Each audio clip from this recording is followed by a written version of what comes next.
निर्वाचन मंडल में कांग्रेस रो विजय भोट गणति पर बहु प्रतीक्षार अंत घटी विषमकट निर्वाचन मंडली दीर्घ वर्ष व्यवधान रे पुणी कांग्रेस हाथ को फेरिबा सह कर्मी मानक महर रे जागरण उष्मता नूतन उत्साह देखा देछि।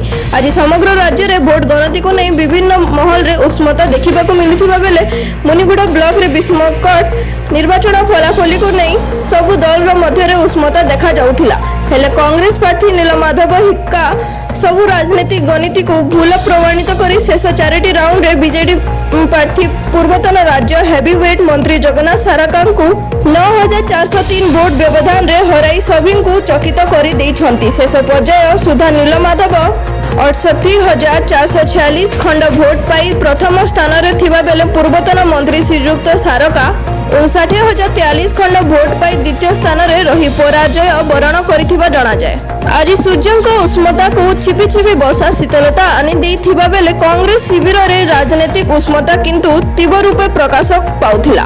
चलित निर्वाचन रायगढ़ जिल्लार समस्त विधानसभा सीट सहित कोरापुट सांसद सीट को मध्य कांग्रेस हाथई नहीं रायगढ़ तार दबदबा जाहिर करिछि। गोनपुर बीजेडी प्रार्थी रघुनाथ गमांग 47,752 वोट पाइथिबा बेले कांग्रेस रो विधायक सत्यजित गमांग 77,637 पाई 29,885 खंड अधिक वोट पाई विजय लाभ करिछि।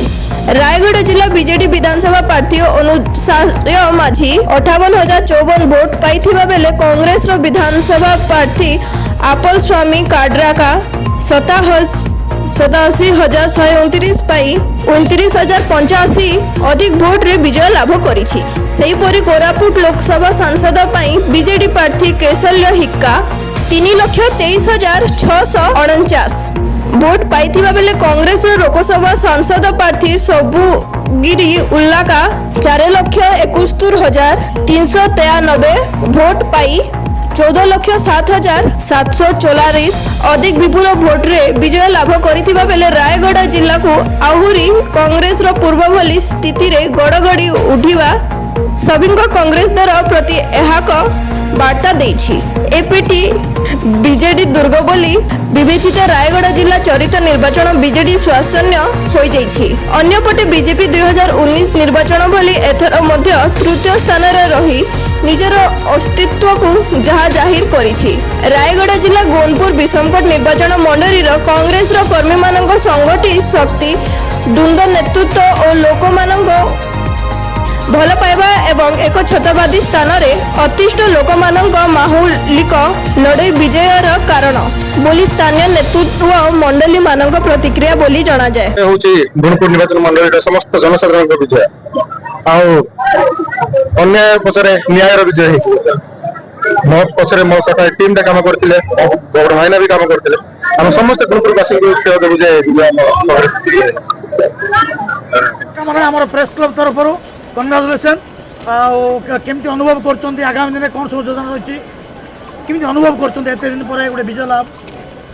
नमस्कार मो सर्वप्रथम आम रायगढ़ निर्वाचन मंडल जनसाधारण को मुझे धन्यवाद जनइबी एवं ता संगे संगे आमर जिला सभापति एवं आमर माननीय सांसद एवं आमर माननीय प्रदेश कांग्रेस कमिटी सभापति एवं एआईसीसी सभापति को समस्त को मुझे धन्यवाद जनइबी। कारण देखो रायगढ़ जनसाधारण चाहूले ओडिशार परिवर्तन से निश्चित भाव में मत आज विजय मुकुट पिंधे भले परिवर्तन चाहूले एवं लोकंर सुख दुखर मुझे सब छिड़ा होती से मो ऊपर भरोसा रखिले एवं मोर भरोसा को केबे भी तुटे पाए मत निराश करना। आज मुझे देखिली मत एत मात्रा बोले स्वर्गत रामचंद्र उल्का परे मुझे भोटर मु विजय हासिल कर देखला पर जापारि जनसाधारण परिवर्तन चाहूले एवं लोक मानकर सुख दुखर जो छिड़ा फलटा मत आज देइछन्ति। रायगढ़ जिल्लारू संजय कुमार नागंग रिपोर्ट फास्ट न्यूज ओडिशा।